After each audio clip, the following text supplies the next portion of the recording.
बहुत अच्छा opening throw यहाँ पर नीरज चोपड़ा का, और सफेद झंडा आपने ऑफिशियल को लहराते हुए देखा। लीगल थ्रो है और 87.03 ही will not do it. Gold medal आ गया है भारत को ट्रैक एंड फील्ड में पहली बार। नीरज चोपड़ा का नाम याद कर लीजिए, इतिहास बन चुका है टोक्यो 2020 में।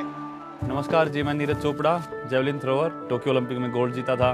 उससे पहले कॉमनवेल्थ गेम्स में गोल्ड था, एशियन गेम्स में गोल्ड था, और उसी साल मैंने अर्जुन अवार्ड जीता था। पर उस सबसे पहले खंडरा गांव का रहने वाला, अपनी फैमिली का प्यारा और कुछ इम्पॉसिबल करने का सपना देखने वाला नीरज चोपड़ा।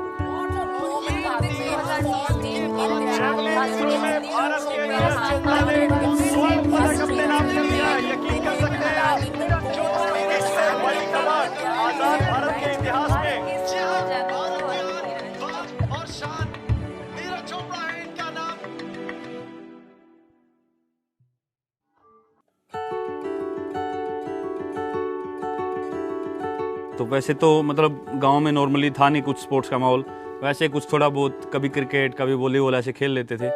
पर फर्स्ट टाइम ऐसे 2010 के एंड में ऐसे हुआ था कि मैं स्टेडियम में जाऊं, और जो अंकल थे काफ़ी सपोर्ट रहा उनका, सबसे छोटे चाचा है जो, और बाकी फैमिली का भी काफ़ी उस टाइम पे सपोर्ट था कि पूरे गाँव से अलग मैं पहला लड़का था जो वहाँ पर जाना शुरू किया, और बिल्कुल एक अलग फील्ड मैंने चुना। जब मैंने शुरू किया था ग्राउंड पे जाना तो मन में यही बात थी कि यार क्यों कर रहा हूँ मैं ये सब कुछ, किस लिए? अपना आराम से खा रहा था, यहीं पे खेल रहा था, सब कुछ ठीक था, क्योंकि उस टाइम पे पता ही नहीं था कि मैं कर क्यों रहा हूँ, टारगेट ही नहीं था कुछ आगे। हमारा तो माइंड सेट था कि इसको यार कुछ अलग ज़िंदगी देनी है, अपने वाली नहीं रखनी, लेकिन उसका माइंड सेट होने में टाइम लगा। जब तक उसको लगा कि यार अत्याचार हो रहा है, ज़्यादा ही हो रहा है कुछ, तो बेचारा मम्मी पापा को शिकायत करता, वो सुनते नहीं थे, कहते कि यार जो ये कर रहे हैं ना वही है भाई, हम नहीं तेरे लिए बोल सकते। ट्रेनिंग जब शुरू करते हैं, खासकर कि पहले एक वीक या 10-15 दिन, तो वो काफ़ी मुश्किल होता है, क्योंकि जब पेन होता है हमको, सुबह उठते हैं और ऐसा मन करता है कि यार ना ही जाएं। तो शरारती नीरज शुरू से ही था। कभी भैंसों में गया तो किसी भैंस की पूंछ आपस में बांध दी, चारा काटने की मशीन थी उसमें कोई शरारत कर दी, तो ये तो एक बाल सुलभ कलाएँ थी उसकी, वो हमेशा करता रहा, और उस पर कई बार ज़्यादा कर देता था तो उसकी पिटाई भी होती थी। तो वो काफ़ी ऐसी ऐसी कुछ हरकतें होती थी, पर जब से मैंने ग्राउंड पे जाना शुरू किया तो ये सभी चीज़ें छूटती आ गई, और फिर मैं अपनी जो ट्रेनिंग के लिए सीरियस होता गया। पहले तो ग्राउंड पे गया था तो सिर्फ मैं वही फिटनेस मेंटेन करने और पतला होने के लिए गया था। उस टाइम पे वहाँ पे जेवलिन थ्रो करते थे तो मैं हमेशा देखता था, बाकी स्पोर्ट्स भी थे, लेकिन जेवलिन एक ऐसा स्पोर्ट्स था कि जो मुझे डेली मैं देखता था और मेरे दिल को छूता था कि यार ये मुझे भी करके देखना है कभी। जैसे चलते चलते मैंने इसको ध्यान से, मैंने 1-2 राउंड में देखता रहा इसको, मैं भी वार्म अप करता रहा।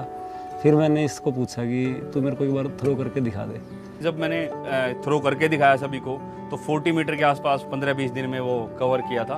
तो यानी इतनी दूर नहीं फेंक रहा था, लेकिन जो इसकी आर्म बहुत फ्लेक्सिबल थी, तो जेवलिन के लिए मस्ट नीड चीज़ है, तो उसको देख के मुझे लगा कि हाँ ये जेवलिन कर सकता है, और इसकी बिल्ड भी ठीक थी, उस टाइम तक अच्छा फिट हो चुका था ये। उन्होंने भरोसा दिलाया हमारे को कि इसको हमारे पास छोड़ दो, या हम इसको बेटर कर लेंगे। फिर उसने ऐसा करा जी, कभी ब्याह शादी में, कभी त्योहार में, किसी के फंक्शन में, तो गांव में किसी का कुछ नहीं कराया उसने, सब कुछ छोड़ कर अपने बस गेम के पीछे लग रहा। तो इतना जुनून हो गया था उसके प्रति कि मैं कहीं भी खेत में जाता, मुझे कुछ भी डंडी मिल गई तो मैं डंडी उठा के फेंक देता था, या फिर सिंग में से वो झाड़ू निकाले फेंक दी तो वो पूरी झाड़ू खराब कर देता था। पहले साल तो इतना अच्छा परफॉर्म नहीं किया, ठीक ठीक, पर मैंने इसको कोशिश की। पहले साल ये जितने भी कंपटीशन खेल, जहाँ भी फेंकने का जब मौका मिले तो मैंने इसको भेज दिया कि तू चला जा। ये बोला कि अभी इतनी तैयारी नहीं है भाई साहब। मैं कोई बात नहीं, तेरे को बस फेंकना है, कंपटीशन का फोबिया है जो वो ख़त्म करना, मैं जहाँ पे भी मौका मिलेगा वहाँ पे फेंकेंगे। 2012 में मेरा पहला नेशनल था, और वहाँ पे मैंने 68.46 मीटर लगा के नेशनल रिकॉर्ड किया था अंडर 16 का। 2013 में मैं यूथ वर्ल्ड के लिए गया था, 66.75 मीटर किया था। 2014 में मैं जूनियर नेशनल खेला था विजयवाड़ा में, वहाँ पे अंडर 18 मैंने नेशनल रिकॉर्ड किया था 76.50 मीटर का। 2015 में ही मैंने इंटर स्टेट जो नेशनल चैंपियनशिप है उसमें गोल्ड जीता चेन्नई में 77.33 मीटर में। उसके बाद 2016 में मैंने south Asian games SAF games में गोल्ड जीता था 82.23 मीटर में। 2017 में एशियन चैंपियनशिप में मैंने गोल्ड जीता था मीटर रिकॉर्ड के साथ 85.23 मीटर में। 2018 में जो कॉमनवेल्थ गेम्स में गोल्ड था 86.47 मीटर लगा था। उसके बाद एशियन गेम्स में मैंने गोल्ड जीता 88.06 मीटर में, और उसके बाद मुझे इंजरी हो गई थी। इंजरी जैसे खिलाड़ी है उसकी मतलब जीवन में एक ऐसा मोड़ आता है कि उसके बाद उसको पता नहीं होता कि मेरा दोबारा जीवन इम्प्रूव होगा, दोबारा गेम में लौट के आऊँगा, या यही मेरा करियर ख़त्म हो जाएगा। कुछ नहीं खेल पा रहा था और काफ़ी एक नेगेटिव कई बार थॉट आ जाते हैं मन में। तो वहाँ फैमिली का रोल होता है कि उस समय उनका मोरल डाउन ना होने दे। तब हम लोग नीरज से जब भी बात होती थी अक्सर कहते थे कोई बात नहीं यार, ठीक हो जाएगा, ये तो अक्सर लगती रहती है। देखो जी, हमारा तो यही है, जो बच्चे ने जितना लगाव करके रखोगे तो बच्चे का भी लगाव उसमें रहेगा, तो माँ का भी उसमें रहेगा।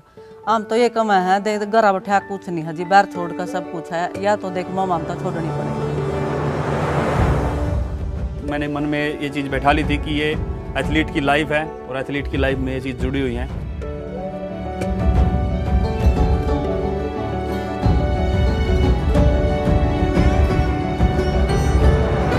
ये चीज़ें सेक्रीफाइस के बिना नहीं मिलती है। बड़ी चीज़ की कीमत के लिए बड़ी ही होती है, हमेशा आपको बड़ा ही सेक्रीफाइस करना पड़ेगा उसके लिए।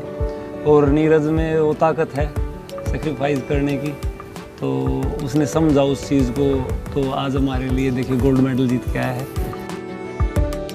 आगे खेला नीरज है, लेकिन पूरे परिवार ने पीछे एक टीम वर्क की तरह काम किया। दिन रात एक ही टारगेट बना लिया, भाई जो कुछ भी है सब कुछ एक बच्चे पे झोंक दो, और परमात्मा ने हमारी सुनी। अभी जो है वो हमारे सफ़र की ना शुरुआत है। हम तो यही चाहते हैं कि कम से कम भी 2 ओलंपिक तक और ये ऐसे ही रिपीट करके अपने को बेटर करें। जब ये टाइटल रिपीट होंगे ना, तब अपने कंट्री, अपने देश के लोगों को एहसास होगा कि यहाँ अपने ही देश में इतना टैलेंट है कि यहाँ इम्पॉसिबल कुछ भी नहीं है। जो हमने कच्ची पक्की गलियाँ, मिट्टी, कंकर, पत्थर सब हटाए थे, सबको चुन चुन के रास्ता बनाया था, अब जो आने वाली हमारी पीढ़ी है उसको रास्ता बना बनाया मिला, उसको सिर्फ उस ट्रैक पे दौड़ना है। जब जब नीरज ने एक उपलब्धि हासिल की, तब तब हमारे गांव में बच्चों की ग्राउंड पे स्ट्रेंथ बढ़ती गई। आज टोक्यो ओलंपिक के बाद तो ऐसा लगता है कि हर घर से कोई ना कोई बच्चा ना ग्राउंड पे मिलता है। आज 1 मेडल आया है, या ओलंपिक में 7 मेडल आए हैं, इसकी जगह आगे 10 आएंगे, फिर उसके आगे 20 आएंगे। फ्यूचर जनरेशन के लिए मेरा एक ही मैसेज है कि आपको किसी भी चीज़ में इंटरेस्ट है, उसमें चाहे स्पोर्ट्स है, स्टडी है, ई स्पोर्ट्स हैं, या फिर डांसिंग है, सिंगिंग है, आप किसी भी फील्ड में जाओ, अपना मन से खुश हो के उसमें मेहनत करो और आपको ज़रूर उसमें सक्सेस मिलेगी।